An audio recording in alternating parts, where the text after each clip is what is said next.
ശരി. നടത്തിയിട്ടുള്ളത്. Advocate P Krishnadas, Tamil Nadu ഗവർണറുടെ വിഷയം കോടതിയിൽ വന്നപ്പോൾ അറ്റോർണി ജനറൽ പല വിധത്തിൽ കേന്ദ്ര സർക്കാർ ഗവർണർക്ക് അനുകൂലമായ നിലപാട് കോടതിയിൽ സ്വീകരിച്ചത് നമ്മൾ കണ്ടു. ഗവർണർമാർ, പ്രത്യേകിച്ച് BJP ഇതര സർക്കാരുകൾ ഭരിക്കുന്ന സംസ്ഥാനങ്ങളിൽ, അത് കേരളത്തിലായാലും പശ്ചിമ ബംഗാളിലായാലും പഞ്ചാബിലായാലും ഒക്കെ, ഇവിടെയൊക്കെ ഗവർണർമാർ അവർക്ക് തോന്നിയതുപോലെ അല്ലെങ്കിൽ BJPയുടെ അല്ലെങ്കിൽ കേന്ദ്ര സർക്കാരിൻ്റെ ഇംഗിതത്തിനനുസരിച്ച് സംസ്ഥാന സർക്കാരിനോടും തിരഞ്ഞെടുക്കപ്പെട്ട നിയമസഭകളോടും മുഖം തിരിഞ്ഞു നിൽക്കുന്നു എന്നതായിരുന്നല്ലോ വിമർശനം.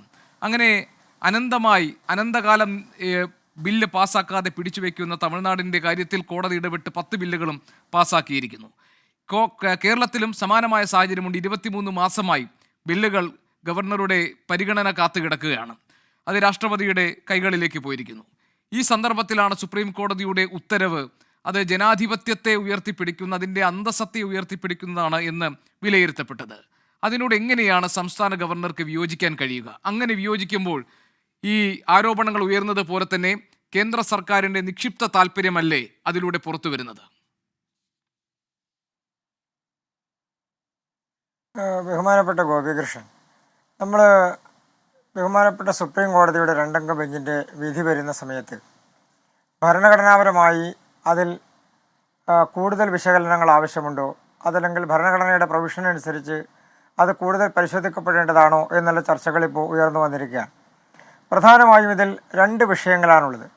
എനിക്ക് മുൻപ് ബഹുമാനപ്പെട്ട ശ്രീ പ്രേമചന്ദ്രനാണെങ്കിലും ശ്രീ മുസ്തഫയാണെങ്കിലും അവർ അവരുടെ രാഷ്ട്രീയത്തിൻ്റെ ചിന്താഗതിക്കനുസരിച്ചും അവരുടെ രാഷ്ട്രീയത്തിൻ്റെ ആവശ്യത്തിനനുസരിച്ചുമാണ് അവർ ഭരണഘടനയെ വ്യാഖ്യാനിക്കാൻ ആഗ്രഹിക്കുന്നത്. അങ്ങനെ ആകുന്നതിൽ തെറ്റില്ല.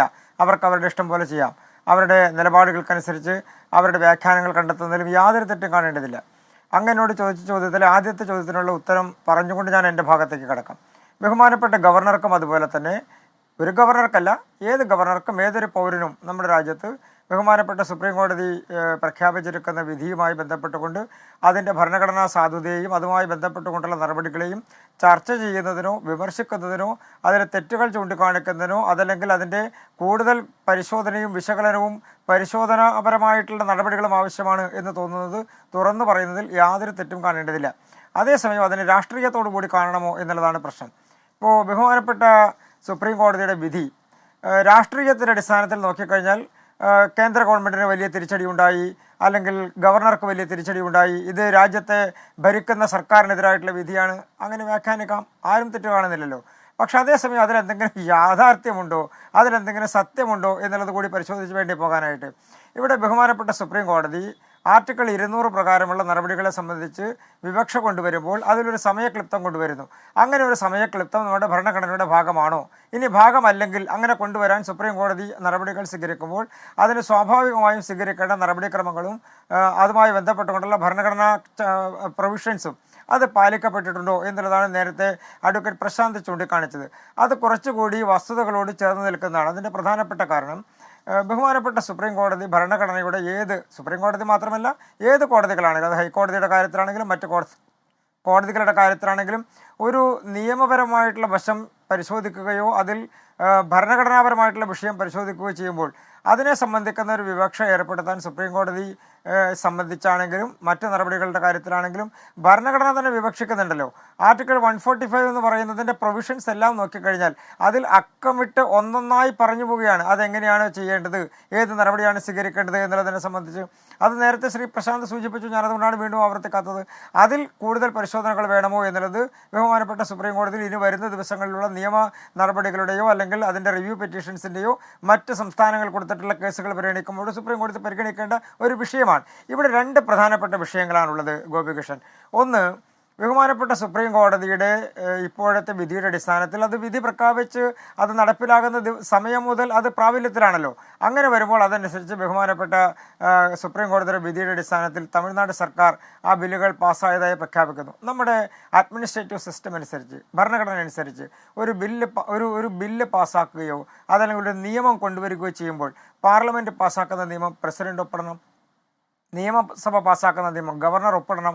അങ്ങനെ അല്ലാതെ വരുന്ന ഒരു നിയമത്തെ സംബന്ധിച്ച് അതിൻ്റെ അഡ്മിനിസ്ട്രേറ്റീവ് രംഗത്തുണ്ടാകുന്ന പ്രശ്നങ്ങളെ സംബന്ധിച്ച് അതല്ലെങ്കിൽ നടപ്പാക്കുമ്പോൾ ഉണ്ടാകുന്ന സാങ്കത്യത്തെ സംബന്ധിച്ച് ഇനി കൂടുതൽ ചർച്ചകളും കൂടുതൽ നിയമയുദ്ധങ്ങളിലേക്കും കടക്കാനിരിക്കുന്നതേ ഉള്ളൂ. അതുപോലെ തന്നെ നമ്മുടെ സംസ്ഥാനങ്ങൾ ഫെഡറൽ സംവിധാനത്തിൽ കേന്ദ്ര ഗവൺമെൻറ്റിനെ സംബന്ധിച്ച് നടപ്പാക്കിയിട്ടുള്ള നിയമങ്ങളെ സംബന്ധിച്ചാണെങ്കിലും ഇനി സംസ്ഥാനങ്ങൾ കൊണ്ടുവന്നിട്ടുള്ള നിയമങ്ങളെ സംബന്ധിച്ചാണെങ്കിലും മറ്റ് സംസ്ഥാനങ്ങളുമായി ചേർന്ന് നിൽക്കുന്ന നിയമങ്ങളെ സംബന്ധിച്ചാണെങ്കിലും അതല്ലെങ്കിൽ അവരെ ബാധിക്കുന്ന തരത്തിലുള്ള നിയമങ്ങളെ സംബന്ധിച്ചാണെങ്കിലും അതെല്ലാം ഒരു സംസ്ഥാന നിയമസഭ കൊണ്ടുവരുമ്പോഴോ നടപ്പാക്കാൻ ശ്രമിക്കുമ്പോഴോ അതുമായി ബന്ധപ്പെട്ടുകൊണ്ടുള്ള വിഷയങ്ങളിൽ സ്വാഭാവികമായും ആ തരത്തിലുള്ള പ്രശ്നങ്ങൾ ചൂണ്ടിക്കാണിക്കേണ്ട ബാധ്യതയുള്ള ഉത്തരവാദിത്തപ്പെട്ട ചുമതലയിലിരിക്കുന്ന ആളാണ് ബഹുമാനപ്പെട്ട ഗവർണർ. അത് രാഷ്ട്രപതിയെ സംബന്ധിച്ചാണെങ്കിൽ രാഷ്ട്രപതി, രണ്ട് സംസ്ഥാനങ്ങളെ ബാധിക്കുന്നതാണെങ്കിൽ ബഹുമാനപ്പെട്ട രാഷ്ട്രപതി ഇത് പരിശോധിക്കും. ഒരു സംസ്ഥാനത്തെ സംബന്ധിക്കുന്നത് കേന്ദ്ര നിയമത്തിനെതിരാണെങ്കിൽ ബഹുമാനപ്പെട്ട ഗവർണർ ഇത് പരിശോധിക്കും. അതിൽ സമയക്ലിപ്തം ഏർപ്പെടുത്തുന്നതോട് കൂടിയുള്ള ഒരു സാങ്കേതിക പ്രശ്നം നമുക്ക് ഇതിൽ ബഹുമാനപ്പെട്ട സുപ്രീം കോടതി കൊണ്ടുവന്ന ഉത്തരവ് ഏതെങ്കിലും തരത്തിൽ പറഞ്ഞൊരു കാര്യമുണ്ട്. എല്ലാത്തിനും മുകളിൽ നിൽക്കുന്നത് വിൽ ഓഫ് ദ പീപ്പിൾ, ജനാഭിലാഷത്തിനനുസരിച്ചിട്ടുള്ള തീരുമാനങ്ങൾ ഉണ്ടാകുന്നുണ്ടോ എന്നതാണ്. തിരഞ്ഞെടുക്കപ്പെട്ട നിയമസഭ പാസാക്കിയ ബില്ലുകളിന്മേൽ 23 മാസമായും തീരുമാനമെടുക്കാതെ അതിന്മേൽ അടയിരിക്കുന്ന പ്രവണതയെ താങ്കൾ എന്ത് വിളിക്കും? അതെന്തുകൊണ്ടാണ് BJP ഇതര സർക്കാരുകൾ ഭരിക്കുന്ന സംസ്ഥാനങ്ങളിലെ ഗവർണർമാർക്ക് മാത്രമുള്ള പെരുമാറ്റമായി മാറുന്നത്? അതല്ലേ നമ്മൾ ചർച്ച ചെയ്യേണ്ടത്. അതിൻ്റെ വെളിച്ചത്തിൽ വേണ്ടേ സുപ്രീം കോടതിയുടെ ഇടപെടലിനെ നമ്മൾ കാണാൻ? ബഹുമാനപ്പെട്ട ഗോപികൃഷ്ണൻ, ഞാൻ അതുകൊണ്ടാണ് ശ്രീ പ്രേമചന്ദ്രൻ്റെ നിലപാടിനെ കുറച്ച് രാഷ്ട്രീയം കൂടി കലർത്തിക്കൊണ്ട് ഞാൻ നേരത്തെ തന്നെ സൂചിപ്പിച്ചത്. അദ്ദേഹത്തിൻ്റെ രാഷ്ട്രീയ നിലപാടിൻ്റെ അടിസ്ഥാനത്തിലാണെങ്കിൽ അദ്ദേഹം പറഞ്ഞ അഭിപ്രായം 100% ശരിയാണ്. പക്ഷേ വിൽ ഓഫ് ദ പീപ്പിൾ എന്ന് പറയുന്നത് പാർലമെൻറ്റുമായി ബന്ധപ്പെട്ടുകൊണ്ട് നിയമനിർമ്മാണവുമായി ബന്ധപ്പെട്ടുകൊണ്ട് നടക്കുന്ന ചർച്ചകളിലും അതുമായി ബന്ധപ്പെട്ടുകൊണ്ട് പൂർത്തിയാക്കപ്പെടുന്ന നടപടിക്രമങ്ങളിലുമാണ്. കോടതിയെ സംബന്ധിച്ച് വിൽ ഓഫ് ദ പീപ്പിൾ അല്ല, വിൽ ഓഫ് ദ കോൺസ്റ്റിറ്റ്യൂഷനാണ്. രാജ്യത്ത് നടപ്പാക്കുന്ന നിയമത്തിനനുസരിച്ചാണ് കാര്യങ്ങൾ നടപ്പാക്കാൻ വേണ്ടി കോടതികൾ ഉത്തരവ് പ്രഖ്യാപിക്കുന്നത്, അല്ലാതെ വിൽ ഓഫ് ദ പീപ്പിൾ അല്ല. അതിൻ്റെ അടിസ്ഥാനത്തിൽ നമ്മുടെ രാജ്യത്ത് നിലനിൽക്കുന്ന നിയമം അതെന്താണോ പറയുന്നത് അതാണ് നടപ്പാക്കാനുള്ള ബാധ്യതയും വ്യാഖ്യാനിക്കാനുള്ള ബാധ്യത